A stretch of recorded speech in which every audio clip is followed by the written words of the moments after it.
Hello everyone, Larry Satchwell here, back in the shop today. My daughter and her husband have two alcoves in their living room, and they've been wanting something in there for years. And my daughter finally found two cabinets that fit the space perfect, so they want some floating shelves above it. I know, another floating shelf YouTube video.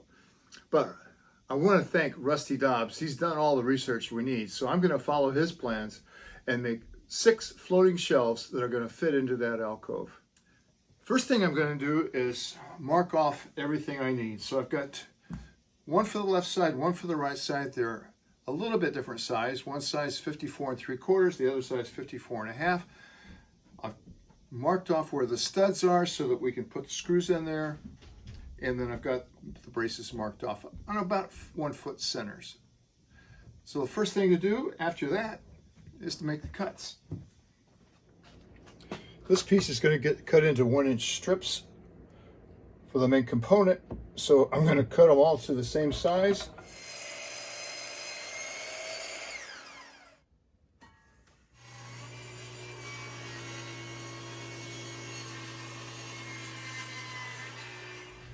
So the next thing to do is to set up a stop block. In my case, these are going to be 10 inches long. Nikki wants 1 foot shelves. When I'm cutting against a stop block like this, I like to let the blade come to a complete stop because this board is trapped between those two places.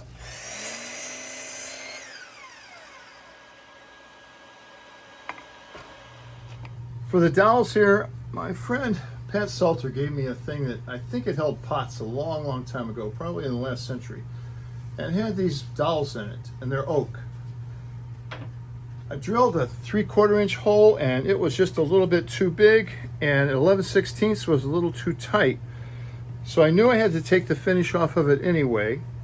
So I took it over to the lathe and sanded it down, and then while I had it on the lathe, went ahead and put some grooves in it. Thought it couldn't hurt. Well, I really struggled with that first unit, trying to clamp it, so I made a jig. And so the way this works, I put where the brace goes right there. Number it. This board is at an angle, slight angle. So then I can jam this composite wedge up here.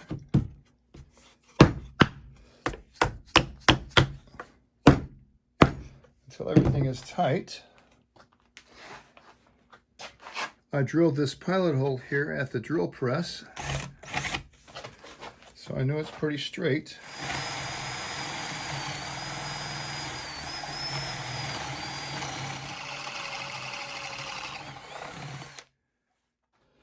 And then I can move on. So it took me about an hour to do the first one, and I've already done 3 holes here in about 10 minutes.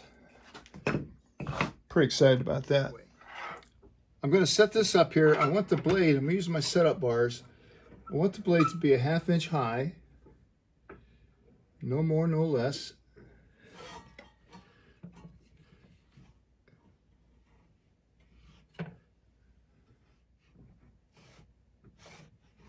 Pretty happy with that. And I want it 1/4 to the outside of the blade. This is a thin curved blade.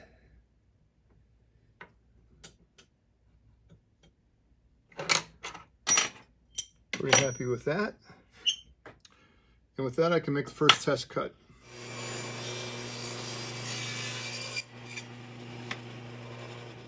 I think that's right. I'm really happy with this fit, so it's time to cut all of the faces.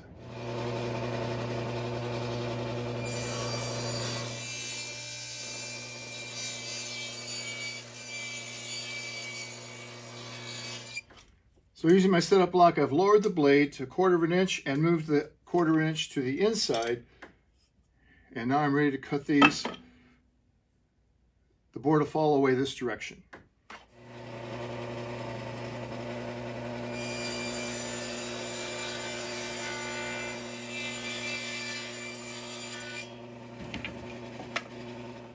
With the fronts cut, nothing left to do but cut the plywood.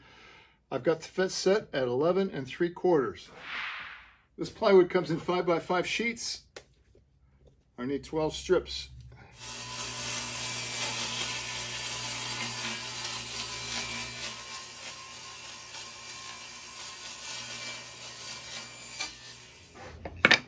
So I've got the bottom here. I've marked where the braces are going to go because I want to put some supports in between here, but I don't want to interfere.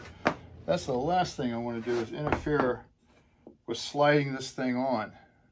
This is the front, so I've marked the right bottom. This is the right, that's the back of it. That's going to go against the wall. And tell me if I'm wrong. In theory, this thing should slide right on there as long as I leave these things in the middle and don't mess with them. If I'm wrong, I've got to start all over again. So for these braces, I'm going to use this Tight Bond Quick and Thick.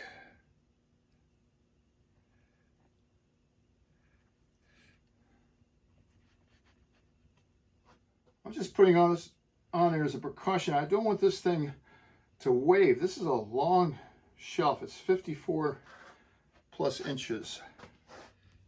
About out of glue here.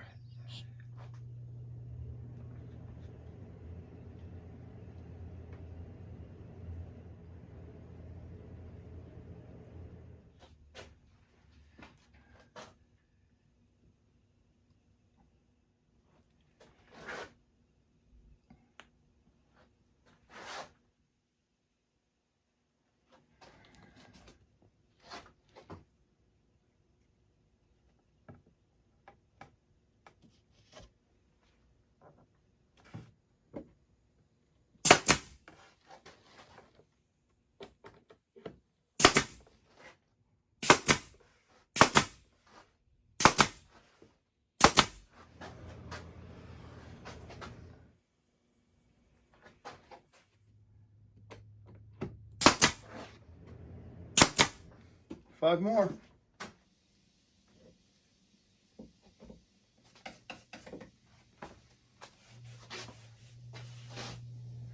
The next thing to do is sand.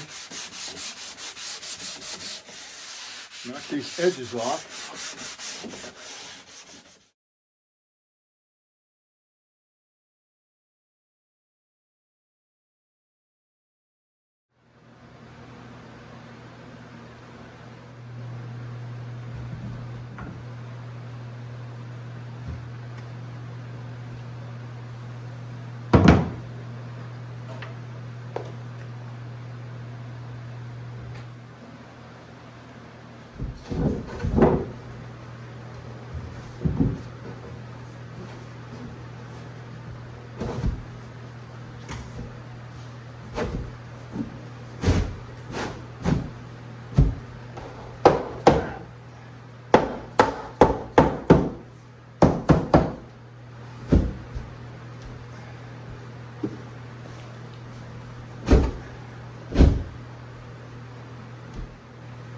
One more.